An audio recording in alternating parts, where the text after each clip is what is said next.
The history of the Rubik's Cube. Hungarian design teacher and serious puzzler Erno Rubik assembled his first cube puzzle in 1974 and called it the Magic Cube. After a toy agent pitched the puzzle to Ideal Toy and Novelty Company, it renamed the puzzle Rubik's Cube and began putting it in stores in 1980. Soon puzzlers all over the world wanted to solve the cube. Within 2 years they bought 100 million of them, making Rubik's Cube the title of most popular puzzle in history. Its success fostered hundreds of spin-off products, from best-selling books on how to solve it to patent-infringing lookalikes by other manufacturers. Though media first circulated a story about Rubik designing the cube to help teach students about three-dimensional objects, Rubik himself later acknowledged that he purposefully set out to design a puzzle based on geometry. The 27 tiny cubes, called kubies, produced a truly challenging puzzle. Each carried one of 6 colors, and when assembled they formed a square.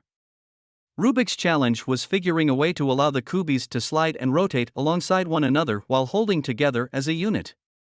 His key insight lay in realizing that if the individual blocks hinged on a rounded core, they could move freely while maintaining the shape of a cube. Young puzzlers, known as cubers, are attracted to the seeming simplicity of the puzzle and are often skilled at spotting the patterns, cubers call them algorithms, necessary to solve the cube. Since 2003, cube-solving speed records, held by speedcubers, have been governed by the World Cube Association. Devoted to fairness and fun, the association maintains records for blindfolded, one-handed, and fewest moves to solve. Back in 1982, people began competing in the cube-solving events. The first ever World Championship was hosted in Budapest, and the winner was Min Tai from the United States, at a speed of 22.95 seconds. The masterpiece cube was created and designed in 1995 on occasion for the 15th anniversary of this iconic toy. It was created by Fred Kuehler along with Diamond Cutters International and is worth US $2.5 million. In the initial days of Rubik's Cube release, a 13-year-old boy, Patrick Bossert, had published a book called You Can Do the Cube in 1981. This guide sold over 1.5 million copies.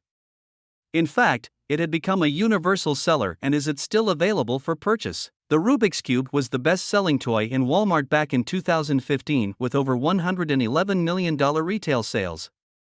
In May 2014, on the 40th birthday of the Rubik's Cube, Google even displayed a Google Doodle wherein one could play with the interactive 3D cube.